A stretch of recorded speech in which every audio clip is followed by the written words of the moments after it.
kita akan membahas Alkitab kita. Lanjutan masih dari yang kemarin ya, mengenai ayat 26 sampai 32. Kalau yang minggu lalu ya berarti itu membahas tentang murka Allah. Maka ini kelanjutannya.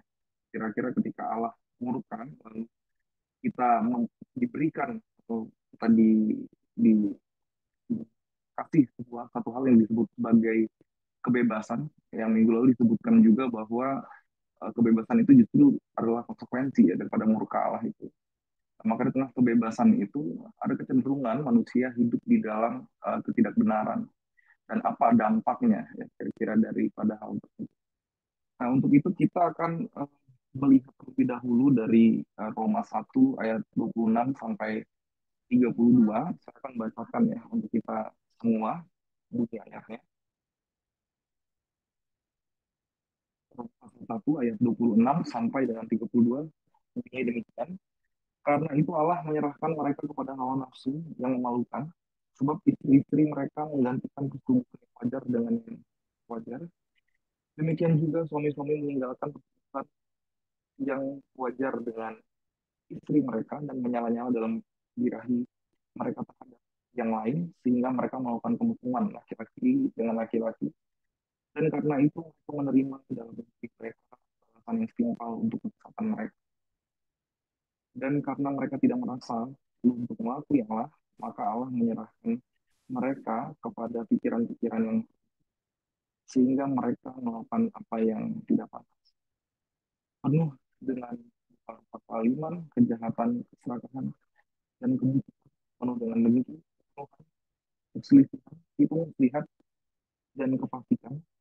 Mereka adalah pengumpat, pemfitnah, pembenci Allah, kurang ajar, rongkak, sombong, pandai dalam kejahatan, tidak taat pada orang tua, tidak berakal, tidak setia, tidak penyayang, tidak mengenal belas kasihan. Sebab walaupun mereka mengetahui tentang hukum Allah, yaitu bahwa setiap orang yang melakukan hal-hal demikian patut dihukum mati, mereka bukan saja melakukannya sendiri, tetapi mereka juga dengan mereka yang melakukannya. Ya, jadi itu yang menjadi landasan kita pada hari ini. Saudara, Bapak Ibu semua, kalau kita lihat dan kita mengingat ya, minggu lalu disampaikan tentang sebagaimana Paulus punya concern terhadap jemaat yang ada di Roma saat itu ya. Memang Paulus tidak sempat untuk menghampiri Roma, tapi dia menuliskan beberapa hal karena memang Roma pada saat itu ini ya, atau kita bisa pahami di jemaatnya diwarnai dengan berbagai macam jenis orang, termasuk orang yang Yahudi, atau orang Kristen yang bukan non-Yahudi gitu ya, atau paling tidak kondisi situasi pada saat itu paling tidak kita bisa kategorikan menjadi tiga kelompok ya. Memang ada orang di sekitar yang tetap melakukan atau misalkan mereka yang mau masyarakat mereka melakukan uh, ritual-ritual Helenisme atau pagan ya yang berkaitan dengan budaya Yunani itu sendiri. Lalu ada juga orang-orang yang moralis, artinya mereka juga mengukur kebenaran dengan acuan-acuan ilmu filsafat yang memang saat itu berkembang. Nah, dan juga ada orang yang kita bisa katakan sebagai religionis, ya, atau mereka yang beragama atau mereka juga yang terkait dengan ritual-ritual keagamaan tertentu termasuk juga di dalam kekristenan itu sendiri. Ya, mereka yang memegang itu. Tapi yang menarik bahwa di dalam segala macam dinamika yang terjadi pada saat itu, kita bisa tahu bahwa begitu banyak pengaruh yang ada pada saat itu ya. Dan setiap orang pasti memiliki pesan benar terhadap dirinya sendiri. Yang menjadi menarik bahwa minggu lalu disampaikan dari setiap orang yang menerima surat Paulus ini, Paulus mengatakan bahwa semua orang, ya, memang semua orang menghadapi yang kita sebut sebagai murka Allah. Ya. Jadi mau dia pagan, ya, dia mau dia orang yang memegang, mendalami kebenaran melalui filsafat sendiri, ataupun juga orang yang mengatakan ya bahwa mereka terikat dalam ritual keagamaan tertentu atau mungkin juga Yahudi, ya semua orang ya akan menerima yang namanya murka Allah itu sendiri. Ya. Itu yang menjadi satu tantangan ya mungkin kita bisa katakan terhadap semua umat manusia ya sebab memang di dalam kepercayaan kita sendiri juga kita memahami bahwa tidak ada satupun orang yang kita bisa katakan layak di mata Allah. Ya, kalau Aquinas pernah mengatakan bahwa ada yang namanya gradasi kebaikan itu ya. Kalau Allah itu begitu sangat baik ya, misalkan Allah baiknya sangat tinggi sekali ya, misalnya seperti ini ya, meskipun tentu pasti lebih di atas lagi ya, tapi untuk menggambarkan tingginya. Lalu manusia yang A, misalkan kita sebut namanya Adi ada di sini ya, lalu dia sepertinya kelihatan sedikit lebih baik, lalu Budi di bawahnya. Tapi Kak kalau Hope, gradasinya maaf Kak ya, Hope. mm, Suaranya kayaknya putus-putus atau cuma di saya ya? Jadi saya lagi dengar apa suaranya kurang jelas gitu kayak bergema atau jauh gitu loh Kak. Iya oke betul, jauh ya. putus-putus. Nah, ini bagus nih Kak. Tadi Oke oke. agak jauh kayaknya. Nah, Kecil. ya. Jadi kalau Mungkin aku ini karena sendiri dua mengatakan ya, ya adanya yang karena namanya dua jadi gradasi nggak atau jelas. oh, yang satunya Karena saya pakai disconnect kok dua audionya, jadi device. nggak ke connect. Coba ya, Ya, saya ya. sign off aja ya. Iya, bergema kayaknya. Kalau sekarang masih ini, Sekarang agak jelas, tapi ada sedikit, gemanya sedikit Kak. Coba aja terusin aja nggak apa-apa, nanti kita dengerin Kak. oke ya. Sekarang mungkin ya harusnya sedikit lebih jelas ya, saya agak angkat sedikit ya. Masih sedikit Kak. Ya, oke, saya sambil lanjutin aja ya. Ya, Ya, jadi kalau kita lihat Aquinas pernah mengatakan ada yang namanya gradasi daripada kebaikan atau spektrum ya daripada kebaikan sendiri, yang dimana pada saat itu argumennya menunjukkan tentang hadiran Allah. Kalau ada yang dikatakan sebagai tidak baik, maka ada yang baik, maka ada yang sang maha baik itu. Nah, maka di hadapan Allah, ketika kita mengatakan bahwa kita baik, dan Allah itu adalah kebaikan yang tak terhingga, atau kebaikan yang maha baik itu, maka perbedaan dari antara Adi dan Budi yang di bawah ini jadi sangat tidak berpengaruh di hadapan Allah. Sebab Allah sudah sangat di atas, kira-kira seperti itu. Sehingga setiap orang yang berhadapan dengan Allah, tentu di dalam tradisi Yahudi sendiri dikatakan bahwa memang orang yang berhadapan Allah juga akan berhadapan dengan maut itu sendiri ya, karena ketidaklayakan itu. Nah, sehingga kita tahu betul kehidupan di dunia kita hari ini ya, satu hal yang bisa kita pastikan bahwa kebenaran Allah itu menjadi satu hal yang sangat penting sekali supaya kita bisa hidup di dalam satu hal yang kita namakan sebagai keselamatan.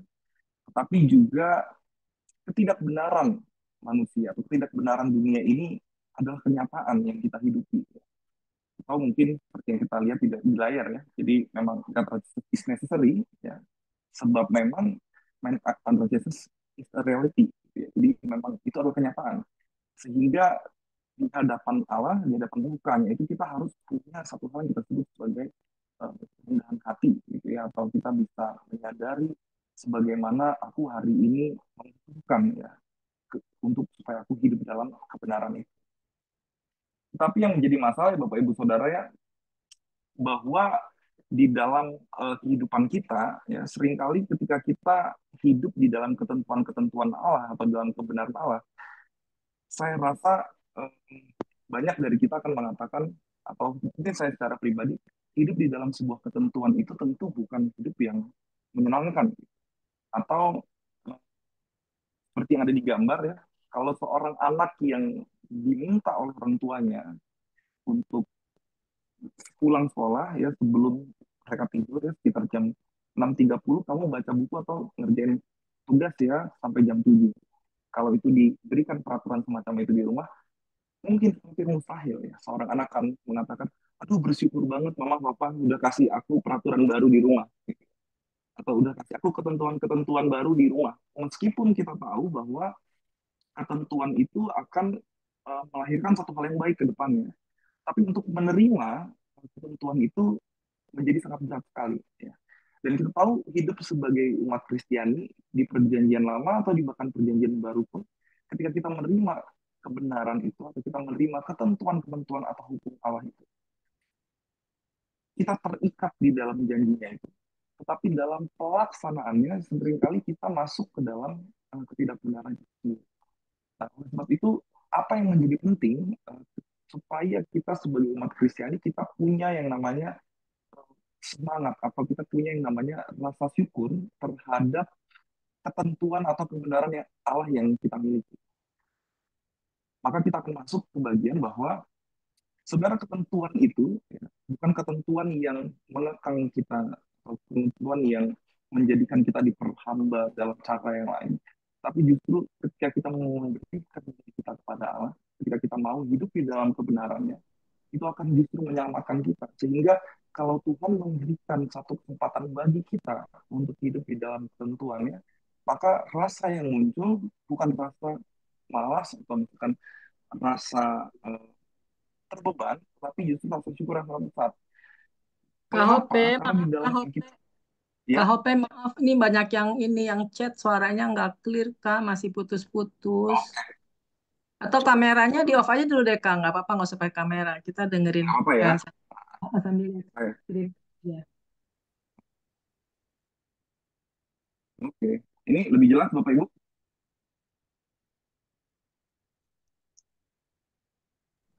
Lebih Lumayan, jelas. Kak. Coba deh lagi deh, Kak.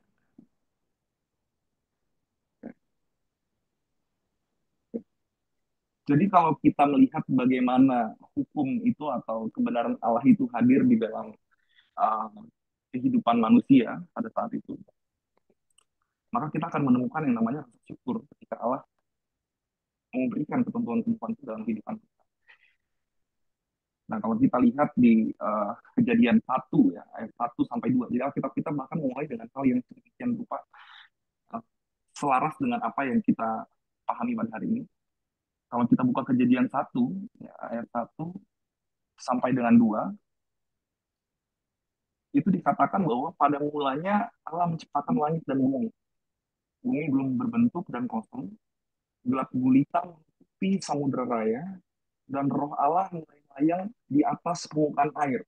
Kalau kita perhatikan, ada kata bumi belum berbentuk dan kosong, yang mana dalam bahasa Ibrani langsung, itu disebutkan sebagai tohu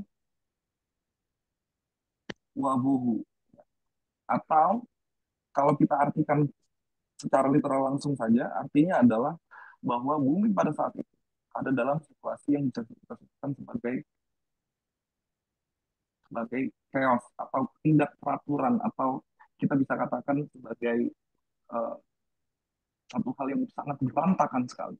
Nah, tetapi ketika itu terjadi, maka roh Allah mulai yang di atas permukaan air itu menjadikan apa yang tadinya belum berbentuk dan kosong ini, atau apa yang tadinya kita katakan sebagai chaos ini, Allah mengubahnya menjadi yang kita sebut sebagai order atau keteraturan, sehingga Allah dalam penciptaan itu melihat segala sesuatunya itu menjadi baik. Nah, ada perubahan-perubahan yang terjadi ketika Allah hadir, sehingga ketika Allah hadir di tengah situasi atau Allah hadir di dalam kehidupan sebuah bangsa, maka kehadiran Allah itu akan melahirkan satu hal yang disebut sebagai keteraturan atau harmoni, yang kita sebutnya sedemikian. Nah, begitu juga kalau kita melihat bagaimana kisah Israel keluar dari Mesir, yang dimana Allah memberikan ketentuan pada saat itu. Kalau kita lihat bagaimana pada saat mereka ada di Mesir, ya, pada saat mereka ada di Mesir, mereka hidup sebagai budak, ya. Tetapi mereka dibawa Allah keluar, ya, melintasi laut yang terbelah itu, lalu mereka masuk ke dalam perjalanan menuju Kanaan, dan mereka diberikan ketentuan oleh Allah untuk Ya, dilakukan. Nah, ketika kita melihat ini bahwa ternyata ketentuan yang Allah berikan atau hal-hal yang perlu kita taati di dalam kehidupan Kristiani kita justru menjadi satu bentuk rasa syukur sebab aku sudah tidak lagi berada di tempat di mana aku menderita. Sehingga ketentuan yang Allah berikan ini dilihat sebagai satu hal yang membebaskan atau satu hal yang kita bisa katakan menyegarkan bagi kita. Justru aku lebih mau untuk hidup di sini ya di ketentuan Allah ini daripada aku tahu kehidupan lamaku yang membawa aku kepada kematian sia-sia. Ya. Nah, begitu juga ke di dalam Alkitab kita ketika Alkitab kita juga menceritakan bagaimana pembuangan ke Babel. Jadi ketika mereka sudah hidup dari kita bisa katakan hukum Allah itu ya, dua loh batu itu yang sudah ditafsirkan sedemikian. Lalu ketika mereka mulai menyembah berhala, ini yang juga disampaikan pada minggu lalu ya, tentang sebagaimana eh, mereka mulai meninggalkan apa yang disebut sebagai ketentuan Allah ini, lalu Tuhan membiarkan mereka masuk ke dalam Babel. Jadi kayak ya sudah, kalau memang kamu mau masuk ke dalam penyembahan berhala itu, hiduplah sekalian di tempat di mana banyak penyembahan berhala itu terjadi. Sehingga mereka merasakan bahwa hidup ini, jadi hidup yang mereka terima setelah Allah membiarkan mereka, ini hidup yang tidak menyenangkan, sehingga mereka ingin rasanya kembali lagi kepada ketentuan yang di awal tadi, ya, tentang hukum Allah itu. Nah, ini yang kita sebut sebagai dampak gimana kehadiran Allah, dan kita bisa katakan ketika Allah tidak hadir, itu memberikan gejala-gejala dalam kehidupan Israel ya. Jadi ketika Allah hadir, Allah menjadikan mereka bangsa baru, bangsa yang besar ya, di mana segala sesuatu menurut perkataan Allah. Tapi ketika Allah meninggalkan mereka dan mereka masuk ke Babel, hancurlah semuanya. Jadi kehadiran Allah, kita bisa katakan, menghadirkan keteraturan atau harmoni itu. Tapi ketika Allah tidak hadir, itu menghasilkan yang kita sebut sebagai kekacauan itu ya, dalam konsep berteologi kita hari ini yang kita akan pahami bersama. Nah, oleh sebab itu juga kalau kita lihat di dalam kisah Nikodemus, sebelum kita masuk ke dalam pembacaan kita, karena kita mau melihat bagaimana perihal Allah hadir dalam kehidupan seorang. Kalau kita lihat dalam kisah Nikodemus, yang mana kita tahu bahwa Nikodemus juga orang Farisi ya, dia pintar beragama, tapi dia bertanya mengenai keselamatan dan bertanya tentang bagaimana dia bisa menerima hidup yang kekal gitu. Tetapi Yesus menyuruhnya untuk ia lahir kembali dan dilahirkan oleh Roh. Seorang yang bernama Nikodemus ini bingung mengapa Yesus memerintahkan dia untuk lahir kembali, sebab bagaimana mungkin orang yang lahir bisa masuk ke dalam rahim ibunya kembali. Tetapi apa yang Yesus ingin katakan bahwa kecenderungan orang Israel atau orang Farisi pada masanya adalah bagaimana mereka hidup di dalam, kan mungkin saya katakan memang mereka hidup di dalam hukum Allah, tapi kecenderungan mereka adalah mereka memahami keselamatan itu. Keselamatan itu lahir daripada tindakan mereka yang berhasil melengkapi segala ketentuan hukum Allah. Sehingga keselamatan itu terjadi adalah karena tangan mereka sendiri yang mengerjakan keselamatan itu. Yang mana berbanding terbalik ketika Yesus minta Nikodemus untuk lahir kembali, Yesus ingin menjadikan Nikodemus untuk supaya dia memahami keselamatan itu justru asalnya adalah daripada anugerah itu sendiri. Tetapi setelah orang menerima anugerah, maka dia punya kesadaran untuk melakukan yang disebut sebagai hukum Allah itu. Jadi tidak terbalik ya. Kadang orang mengatakan bahwa karena aku mau selamat, aku lakukan ini, aku selamat gitu ya. Tapi kalau kita memahami bahwa karena Tuhan punya anugerah keselamatan, maka hari ini aku dengan penuh rasa syukur aku akan melakukan apa yang Tuhan perintahkan. Jadi ketentuan itu tidak lagi dilakukan karena harus, tetapi ketentuan itu atau hukum Allah itu dilakukan dengan penuh rasa syukur. Sebab Tuhan sudah menyelamatkan. Nah, di dalam perenungan kita atau pembahasan kita, jadi kita memahami bahwa kehadiran Allah itu, ya, poin yang perlu kita ingat bersama-sama, dia menciptakan yang namanya harmoni, order atau baik. Begitu juga sebaliknya. Kalau meninggalkan maka kacauan itu hadir. Lalu keinginan dan perasaan butuh untuk hidup dalam hukum dan kebenaran Allah. Jadi tidak lagi menerima hukum Allah itu sebagai atau dengan rasa butuh, kebenaran itu tidak kita terima dengan rasa itu menjadi beban, tetapi kebenaran Allah itu sekarang kita terima dengan penuh rasa syukur, dan justru aku merasa butuh untuk hidup di kebenaran itu. Sehingga seorang bernama C.S. Lewis ya, satu teolog Anglikan mengatakan ada dua orang di dunia ini. Yang pertama, thy will be done, atau kehendak Allah lah yang jadi, atau my will be done, atau kehendakku lah yang jadi. Dan ini yang akan menjadi perspektif kita bersama atau kacamata kita. untuk kita melihat teks kita selanjutnya ini. Saudara, ini memang menjadi kelanjutan ya daripada eh, teks yang minggu lalu dan masih dalam satu bahasan yang sama sebenarnya. Tapi hari ini kita mau sedikit lebih fokus ke dalam teks kita. Kita lihat bagaimana karena Allah menyerahkan mereka. Yang mana kata menyerahkan ini kemarin kita bahas bahwa konsekuensi daripada murka Allah itu adalah pembebasan terhadap umatnya. Jadi Tuhan seperti mengatakannya sudahlah, lakukanlah gitu ya. Nah, karena itu Allah menyerahkan mereka kepada hawa nafsu yang memalukan, sebab istri-istri mereka menggantikan persetubuhan yang wajar dengan yang tak wajar. Ini menarik sekali, dan ini menjadi hal penting kenapa kita perlu bahas yang di depan tadi mengenai kekacauan dan kesalahan itu. Karena kalau kita lihat di dalam akar bahasanya, kalau kita Paulus menuliskan kata wajar itu dengan fusis ya, ini bacanya fusis atau yang nanti akan diserap sebagai fisik ya, atau mungkin kita akan mengatakannya sekarang dengan fisika, mungkin kira-kira sudah hal-hal yang diciptakan, yang eh, kita mungkin bisa mengatakan seperti created order atau ketentuan-ketentuan atau keperaturan yang diciptakan Tuhan, yang natural atau mungkin bahasa lainnya ini bisa dikatakan yang alamiah, ya. Yang kita bisa katakan natural. Memang Tuhan ciptakan seperti itu, ya, ya.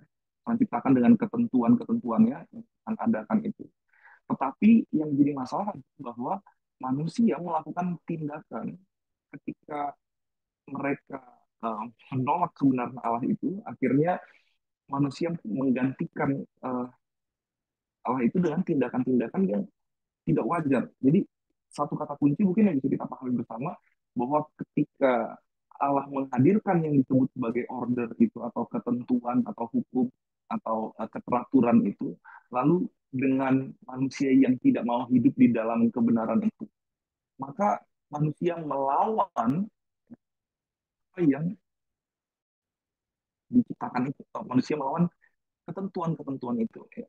Sehingga kalau kita lihat di sini, bagaimana manusia yang tadinya ya dipimpin oleh yang seharusnya dipimpin oleh Allah, bahwa setiap tindakannya adalah kehendak Allah, tapi hari ini apa yang mereka lakukan ketika mereka menolak kehendak Allah itu, maka dia melakukannya dengan kehendak yang lain, entah itu kehendak dia diri dia secara pribadi atau apapun yang lain.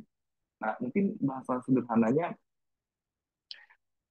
kalau dalam kehidupan kita sehari-hari lebih gampang bahwa kalau kita melakukan sesuatu dalam kehidupan kita atau kita memutuskan untuk bertindak, siapa yang memimpin kita dalam tindakan itu?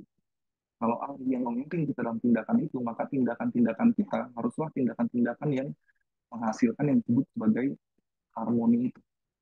Tapi jika hal sebaliknya, ketika kita tidak dipimpin oleh Tuhan, kita melawan kebenaran itu, atau kita pergi daripada kebenaran itu, maka kita pasti akan dipimpin oleh yang lain. Gitu ya. Yang lain itu apa? Yang lain itu bisa banyak sekali. Yang lain itu mungkin bisa hawa nafsu ya. Jadi Tuhan menyerahkan sudah kepada hawa nafsu karena kita tidak mau berada dalam ketentuan itu, maka hawa nafsu yang memimpin atau uh, pekerjaan kita yang memimpin kita atau uang kita dan segala macamnya. Sehingga kita tidak lagi menjadi orang yang hidup atau kita bisa katakan kita di driven oleh Tuhan ya. Atau enggak driven tapi di kita dipimpin atau digerakkan oleh justru hal-hal yang lain yang membawa kita kepada yang disebut sebagai tidak peraturan atau chaos atau kehancuran itu. Nah, maka di dalam Roma 1 ya, ayat 27 sampai 30 sebenarnya ayat ini berbunyi dengan hal yang senada pada ayat 26 yang saya bacakan ya. Jadi Roma, Roma pasal 1 ayat 27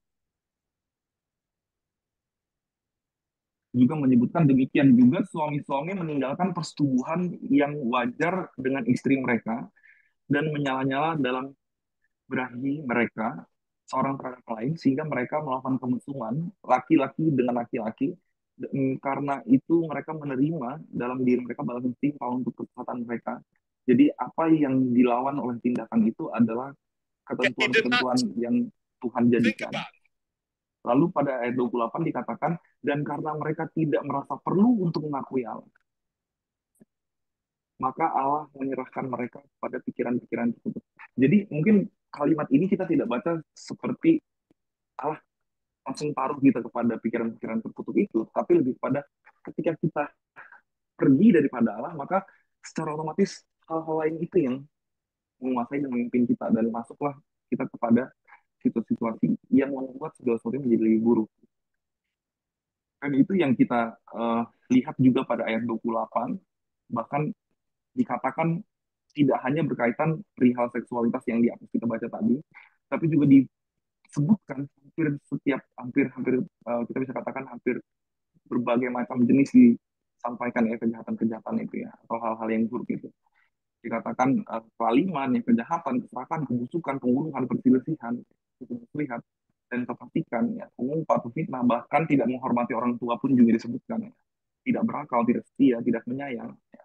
Sehingga kita tahu bahwa bagaimana tindakan hidup di luar kebenaran Allah itu ketika kita menundukkan diri kita kepada hal lain dan kita melawan ketentuan-ketentuan yang Allah hadirkan dalam kehidupan kita, justru menghasilkan kematian atas pilihan sendiri.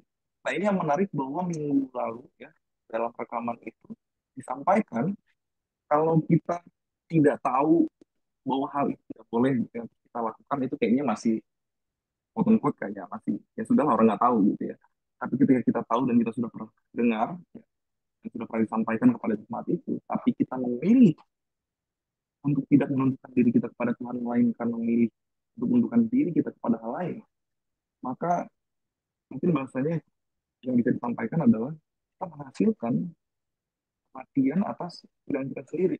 Jadi bukan lagi bahwa penghukuman itu bahwa Tuhan mencabut kita, tapi lebih kepada karena Tuhan tidak ada bersama dengan kita, maka gejala-gejala ketiadaan Tuhan itu muncul dalam ketidakteraturan hidup ini, lalu itu pun akan menghasilkan kematian yang kekal itu atas pilihan kita sendiri. Maka Paulus mengatakan ini dengan sangat keras sekali ya kepada jemaat yang ada pada saat itu, sebab tantangan mereka pada saat itu uh, bukan tantangan yang mudah yang berkaitan dengan begitu banyak pandangan yang tumbuh pada saat itu. Meskipun apa yang kita lihat pada hari ini adalah bagian pertama tentang murka Allah, dan pasal dalam Roma-Roma selanjutnya ini kita akan melihat nanti, mungkin akan dibahas mungkin minggu depan, yang akan berkaitan tentang bagaimana kita dijustifikasi ya oleh iman atau oleh Kristus sendiri. Jadi ada bagian yang lebih menyenangkan untuk kita dengar, ya. Tapi hari ini kita memahami bahwa berhadapan dengan murka Allah, ketika kita memilih untuk tidak hidup di dalam ketentuannya, maka kita akan menuju satu hal yang disebut sebagai keberantakan atau kekacauan hidup kita, atau kita menghasilkan kematian atas pilihan kita sendiri. Bahwa kita sudah tahu dan kita sudah dengar, hanya kita menolakkan kira-kira seperti itu yang disampaikan oleh Roma. Sehingga kesimpulan kita adalah bahwa ketika manusia menolak pengetahuan tentang Allah dan hidup di luar kebenarannya atau dipimpin oleh kebenaran lain yang membawa manusia kepada dosa atau kepada kematian itu. Lalu yang kedua bahwa kita perlu ya memberi diri kembali kepada Tuhan untuk dipimpin dan menekankan kebutuhan akan pertobatan dan pemulihan dari Allah itu sendiri yang akan mungkin dibahas pada pasal-pasal berikutnya. Ini menjadi satu hal yang pada hari ini kita jadi perlu tahu bahwa kita di dalam setiap tindakan kita tidak lagi dikuasai atau dipimpin oleh hal yang lain. Apa itu? Hawa nafsu, atau mungkin kita bisa mengatakannya dalam bahasa sederhana, jangan sampai aku yang lapar, atau aku yang marah, atau aku yang nafsu, atau aku yang kecewa itu mengendalikan diriku sebegitunya ketika aku mengambil keputusan. Tapi justru yang harus memimpinku bahwa ketika pun aku lapar, ketika pun aku kecewa, ketika pun aku marah, ketika pun aku tersinggung, ya, ketika pun aku dalam situasi yang susah di tengah kerjaan, yang harus memimpinku untuk aku melakukan segala sesuatu adalah kasih Tuhan itu sendiri. Ya. Sehingga kita hidup di dalam kasih Allah itu, kita tetap berada di dalamnya, dan kita menuju ke yang kita sebut sebagai keteraturan atau harmoni dalam kehidupan kita, atau mungkin janji yang Allah sampaikan adalah hidup yang kekal itu pada akhirnya. Dan demikian ya kakak-kakak, Bapak Ibu, saudara sekalian semua untuk penjelasan daripada ayat 26 sampai 32 tadi.